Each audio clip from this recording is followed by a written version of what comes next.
Good afternoon, dear student. I am Sakshi Hirkane, Pharmaceutical Chemistry. Here I am going to start our new topic, which is from Unit 5th, radiopharmaceuticals. Okay, so start with the definition. What is radiopharmaceuticals? So here is the definition. Radiopharmaceuticals are radioactive substance used in diagnosis and treatment of disease. ठीक है, सो radio pharmaceuticals क्या होते हैं? ये एक radio active substance होते हैं जो कि किसी भी डिसीज़ को डायग्नोस और ट्रीट करने में हेल्प आते हैं. They contain radio isotopes which emit radiation like alpha, beta और गामा.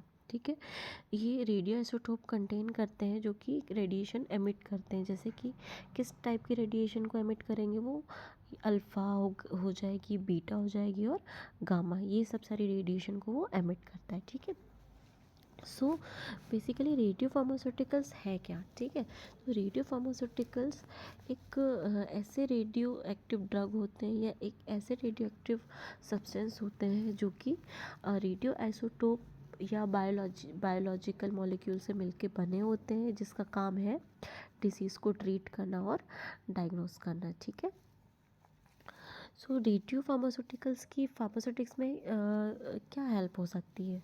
जैसे कि हम सिटी स्कैन करते हैं, ठीक है, एक्सरे करते हैं, तो उसमें रेडिएशन की हमें ज़रूरत पड़ती है ना. तो इसीलिए हम रेडियो फार्मास्यूटिकल्स पढ़ रहे हैं. ठीक है, क्योंकि ये हमें हेल्प करती है डायग्नोस करने में किसी भी डिसीज़ को और ट्रीट करने में. ठीक है, सो बात करें हम, जैसे कि फॉर एग्ज़ाम्पल जैसे किसी पेशेंट को कैंसर है. ठीक है, तो कैंसर अगर उसे सेल में है या ग्रुप ऑफ सेल जिसे हम टिश्यू कहते हैं उसमें है या किसी भी ऑर्गेन्स में, ठीक है, कोई भी ऑर्गेन्स में, तो पर्टिकुलर अगर किसी चीज़ को जैसे जिसको हम जैसे बोलना चाहें तो बोल सकते हैं जैसे टारगेटेड थेरेपी. ठीक है, टारगेटेड थेरेपी का मतलब होता है जैसे कि कैंसर अगर किसी पेशेंट को डायग्नोस हो गया तो वो किसी सेल में हो गया या टिश्यू में हो गया या किसी भी ऑर्गन में हो गया, तो उस टारगेटेड थेरेपी देनी पड़ेगी हमें. ठीक, तो टारगेटेड थेरेपी हम किसकी मदद से देंगे? रेडियो फार्मास्यूटिकल्स की मदद से. ठीक है, सो आपको समझ में आया रेडियो फार्मास्यूटिकल्स क्या होते हैं? रेडियो फार्मास्यूटिकल्स ऐसे सब्सटेंस होते हैं जो कि रेडियो आइसोटोप और बायोलॉजिकल मॉलिक्यूल से मिलके बने होते हैं, जिसका काम होता है ट्रीट करना या डायग्नोस करना किसी भी डिसीज़ को. ठीक है, तो हम बात करते हैं रेडियो एक्टिविटी क्या होती है. तो रेडियो एक्टिविटी की डेफिनेशन यहाँ पे दी हुई है. Radio activity is the spontaneous disintegration of unstable atomic nuclei with emission of radiation. It means इसमें हम देखते हैं कि एक अनस्टेबल एटॉमिक न्यूक्लियर है. ठीक है, तो वो एक एनर्जी रिलीज़ करेगा किसके फॉर्म में? In the form of radiation. सुनना ध्यान से आप लोग, अनस्टेबल एटॉमिक न्यूक्लियर है, ठीक है, जो कि एनर्जी रिलीज़ करेगा in the form of radiation. अब ये एनर्जी रिलीज़ कर रहा है रेडिएशन के फॉर्म में, तो ये क्यों कर रहा है? जैसे कि यहाँ पे लिखा हुआ अनस्टेबल एटॉमिक न्यूक्लियर, मतलब अनस्टेबल एटॉमिक न्यूक्लियर को स्टेबल करने के लिए वो एनर्जी रिलीज़ करता है रेडिएशन के फॉर्म में. ठीक है, तो यहाँ पे हमारे पास में डिफरेंट टाइप के रेडिएशन है, जैसे अल्फ़ा हो गया, बीटा, गामा. ठीक है, जो कि कैसे नेचर का होगा? जैसे अल्फ़ा जो है वो हीलियम न्यूक्लियस हो गया. ठीक है, बीटा इलेक्ट्रॉन और गामा इलेक्ट्रोमैग्नेटिक वेव हमें उसमें देखने को मिलती है. जिसका पेनिट्रेशन लेवल क्या होता है? पेनिट्रेशन क्या होता है उसका? अल्फ़ा का जैसे उसका लो है, बीटा का मॉडरेट और गामा का हाई होता है. ठीक है, जिसके यूजेस यहाँ पे लिखे हुए जैसे कि आप देख सकते हैं कैंसर थेरेपी या अदर थेरेपी या डायग्नोसिस में. ठीक है, सो ये सारे अपने क्या होगी? रेडिएशंस जो कि रेडियो फार्मास्यूटिकल्स में हमें हेल्प करती है. ठीक है, अब हम बात करते हैं इसके कैरेक्टरिस्टिक की कि इसकी कैरेक्टरिस्टिक्स क्या है. जैसे कि आइडियल कैरेक्टरिस्टिक क्या होनी चाहिए रेडियो फार्मास्यूटिकल्स के? तो वो क्या होना चाहिए? वो एक शॉर्ट हाफ लाइफ उसकी होनी चाहिए. ठीक है, जो कि गामा रेडिएशन को एमिट करता हो. ठीक है, वो एक नॉन टॉक्सिक हो और किसी भी स्पेसिफिक ऑर्गन में लोकलाइज हो. ठीक है, ये सारे कैरेक्टरिस्टिक हो गए अपने किसके? रेडियो फार्मास्यूटिकल्स के. अब हम बात करते हैं क्लासिफिकेशन ऑफ रेडियो फार्मास्यूटिकल्स की। तो पहला क्लासिफिकेशन इसका क्या है, डायग्नोस्टिक रेडियो फार्मास्यूटिकल्स, ठीक है, जो कि किस में यूज़ होता है, इमेजिनिंग और डायग्नोसिस में, जिसका एग्जांपल है technetium 99 M, iodine 131 and iodine 123, ठीक है। सो थेरेपेटिक रेडियो फार्मास्यूटिकल किस में यूज़ होते हैं, use for treatment specially cancer को ट्रीट करने में हेल्प करते हैं, ठीक है। फॉर एग्जांपल फॉस्फोरस और आयोडीन, ठीक है। अगला है आयोडीन, जो कि बीटा और गामा रेडिएशन को एमिट करती है, जिसका हाफ लाइफ कितना होता है, 8 दिन का, ठीक है, जो कि थायराइड फंक्शन को डायग्नोस करने में हेल्प करता है, ठीक है। हाइपर थायरॉयडिज्म को ट्रीट करता है और थायराइड कैंसर को भी ट्रीट करता है, ठीक है। अब आयोडीन 123 की बात करें, जो कि गामा रेडिएशन को एमिट करता है, जिसका हाफ लाइफ कितना होता है, 13 घंटे का, ठीक है, जो कि थायराइड इमेजिनिंग में यूज़ आता है, ठीक है, और preferred over one iodine 131 for diagnosis, जो कि लेस रेडिएशन का होता है, ठीक है। हम बात करें टेक्नीशियम की, जो कि गामा रेडिएशन देता है, जिसका हाफ लाइफ होता है 6 घंटे का, जो बोन की स्कैनिंग करता है, ठीक है, लीवर किडनी और हार्ट की इमेजिनिंग करता है, और ऑल्सो ब्रेन की भी इमेजिनिंग करता है। एक हाफ लाइफ का होता है, ठीक है, लो रेडिएशन डोज होता है, और ये एक हाई क्वालिटी इमेजेस देता है। अब बात करें हम फॉस्फोरस की, तो फॉस्फोरस हमें कौन सा रेडिएशन देता है, फॉस्फोरस हमें बीटा रेडिएशन देता है, जो कि ल्यूकेमिया को ट्रीट करने में हेल्प करता है, ठीक है। अब स्टोरेज ऑफ फार्मास्यूटिकल्स, तो ये एक लेड कंटेनर्स में स्टोर्ड होते हैं, ठीक है, जो कि cleared label with radio isotope name के साथ होते हैं, activity plus date and time, ठीक है।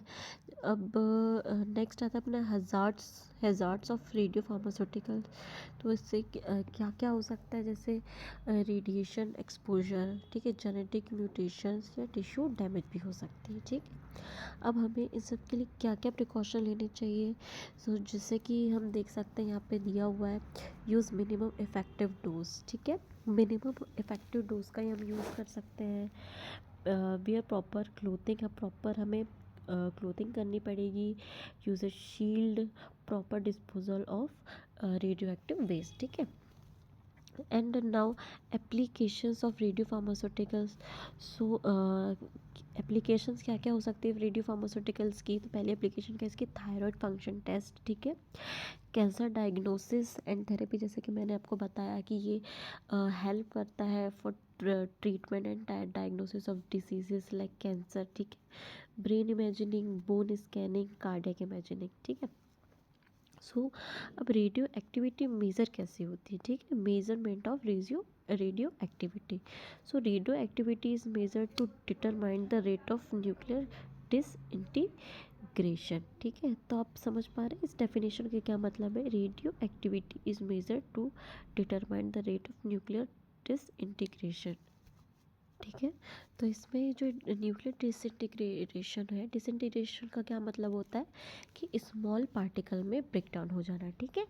सो हम मेज़र क्यों कर रहे हैं, समझ में आया कि न्यूक्लियर डिसइंटीग्रेशन को डिटरमाइन करने के लिए हम उसका यूज़ करते हैं। तो यहाँ पे देखिए यूनिट दी हुई है मेजरमेंट की, जैसे क्यूरी, बैक्वेरल, ठीक है, जो कि CI और BQ से डिनोट होता है, ठीक है, जो कि एक ट्रेडिशनल यूनिट होता है। तो यहाँ पे दिया हुआ है 1 curie is equal to 3.7 into 10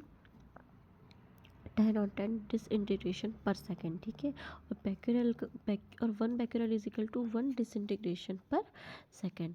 अब यहाँ पे जो कि इंस्ट्रूमेंट दिए हुए हैं, जो कि हमारे रेडियो फार्मास्यूटिकल्स में यूज़ आते हैं। तो पहला है जिगर मुलर काउंटर, ठीक है, दूसरा है सेंटिलेशन काउंटर, और तीसरा है आयोनाइजेशन चैम्बर, ठीक है। एंड यहाँ पे प्रॉपर्टीज़ दी हुई है रेडिएशन की, ठीक है, यहाँ पे कंपैरिजन दिया हुआ है, जैसे कि आप देख सकते हैं comparison of alpha beta and gamma radiation, property alpha beta and gamma radiation, ठीक है। तो यहाँ पे दिया हुआ है जैसे कि नेचर, जैसे charge, mass, penetration, ionising power, shielding, required pharmaceutical uses, यहाँ पे सारे दिए हुए हैं, आप देख सकते हैं, ठीक है।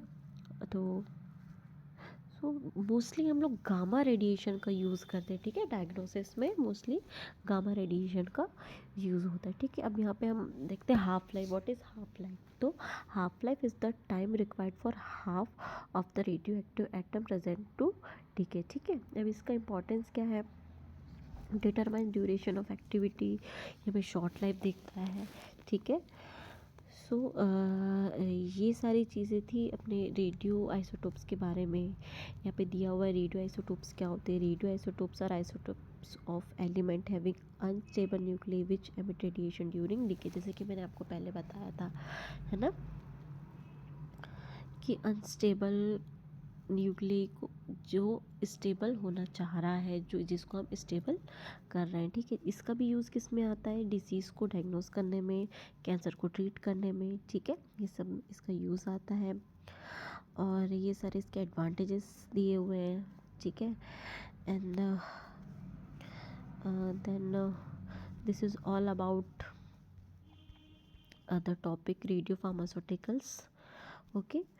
सो आई होप कि आप लोगों को समझ में आया होगा, ठीक है। तब हम मिलते हैं नेक्स्ट लेक्चर में, ठीक है। Thank you.